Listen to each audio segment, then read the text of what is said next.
Let's move to the part 1b, which is we are exploring on the target market for the fertility treatment in the next 5 years from 2021 until 2024 for the three nations, which is Korea, Taiwan, or Vietnam. We assess a major economic and social contributor on the next greatest potential market, target market for the fertility treatment for the next 5 years, as we have the best fertility treatment at the rate of 1,750. There are five major contributors we are exploring. The first one will be the strong and high income for nations. Second, low fertility rates for the nations. Third, high health expenditure for these nations. Fourth, moderate population growth. Five, support on the nation fertility policy. I will be presenting the factors which to determine whether which is the best nation for our business development. For first factor, which is income and also fertility rate, I will be presenting. So the countries we are using, which is South Korea, Taiwan, and Vietnam, for comparing, and the data we are using is average monthly earnings for past 10 years from these countries. So for first country, which is South Korea, we can see that from a graph, according to our research, in the year of 2019, the monthly income in South Korea, which is USD 3505, as in Korea, we can, according to our research, we can know that people are spending more times in labor participations at the rate of 62.6% in February 2020, and also labor participation rate highest leads to lower fertility rate. So for this one, we will talk about in the second factors. As for second country, which is Taiwan, for monthly earnings, Taiwan reached about 3456 USD in 2019, and from the graph above, we can forecast that the unemployment should be no change in 2021 until 2024, about remaining 3.8%. And for a third country, which is Vietnam, as per our research, and from the graph above, we can base that the Vietnam monthly earnings stood at 263 USD in 2019, which is lowest comparing to these two countries. And based on our research, we can also know that the female unemployment are reported to be increased in June 2019 from 25,939K and decreased to 25,873K.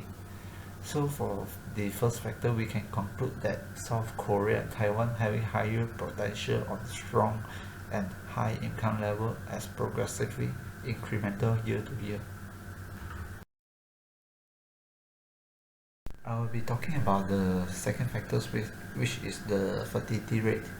So for first country, which is South Korea, and according to our research that Nikkei Asia review, the condominium price averaged about 900 million won, and this leads back to the first factors, which is the labor participation rate in South Korea, which is having the 62.6%.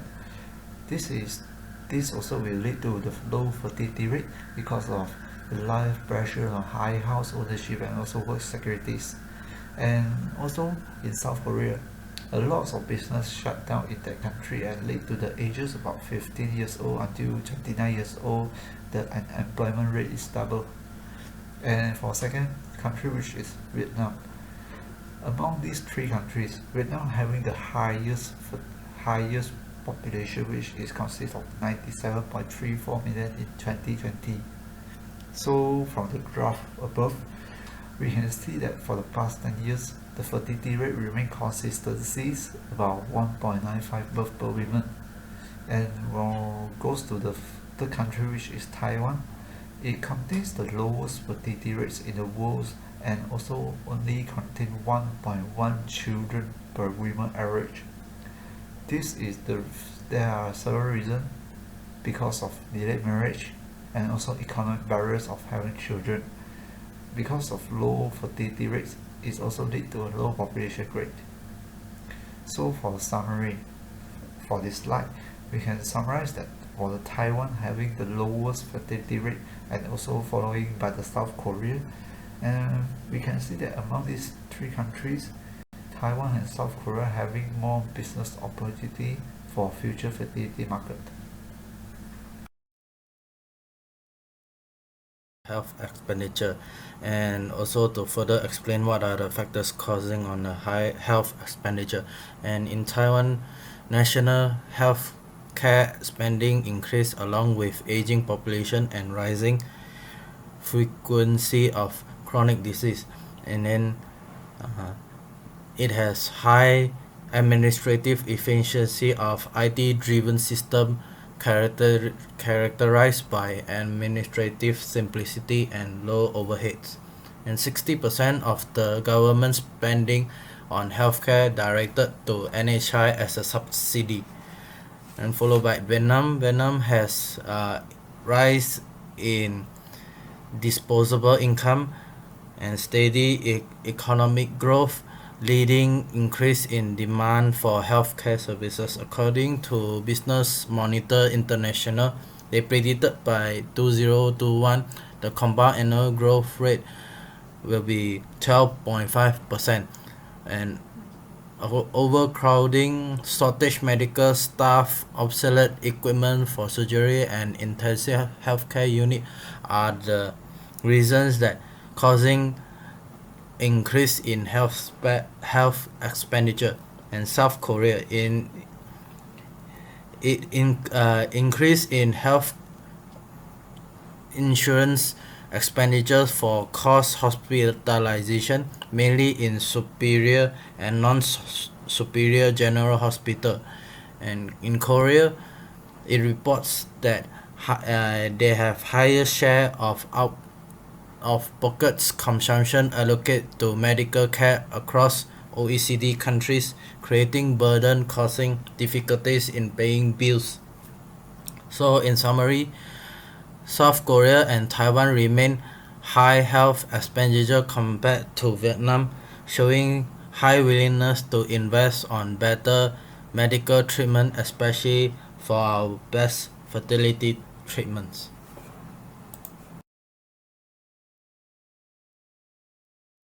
Okay, let's have a look on the factor number 4, moderate population growth. We have done the assessment of the population growth for these three focus nations.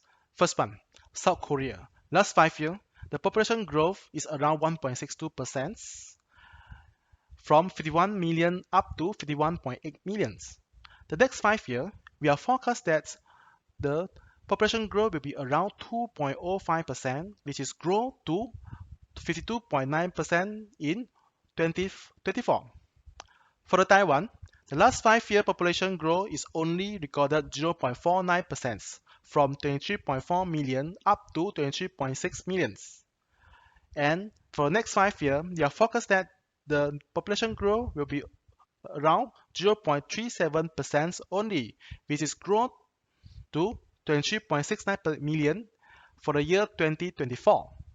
For the Vietnam, the last 5 years, the population growth is around 4.08% from 91.7 million up to 95.4 million.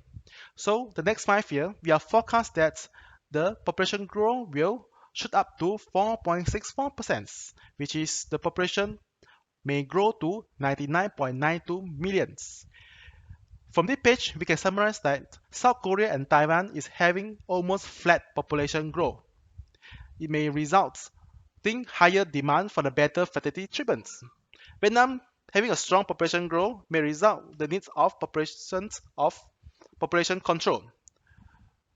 So South Korea shall be the focus market followed by Taiwan.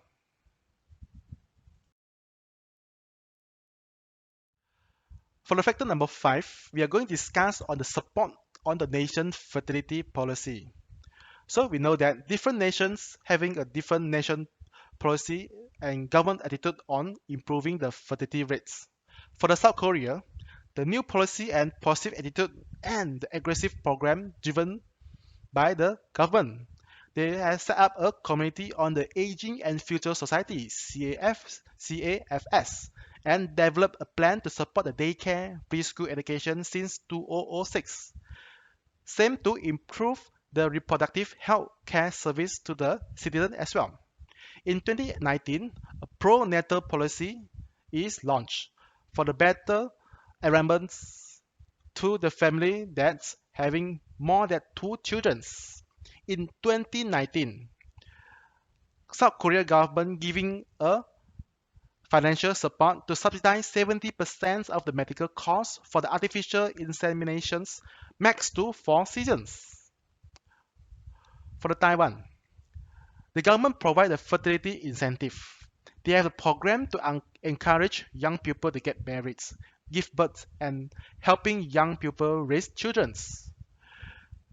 They also given 6 months maternity leave policy with the 60% paycheck for the birth parents, and they also giving a tax break for the parents as well. Same to the nursing and childcare subsidies. And Taiwan government have given annual budgets around NTD 10 billion to boost the fertility rate since 2011. For the Vietnam, the two-child policy is launched on 1988 and had been revised on 2003, causing a Vietnamese woman less likely to have more children. So they also have a very uncertainty on the policymaker on the fertility rate improvement efforts and as argument on the population control policy as well. So over here, we can summarize that encouraging local government support and better fertility policy in place on the South Korea and Taiwan's. And the Vietnam, we still have a lot of uncertainty on the fertility policy as focusing on the population control and economic growth.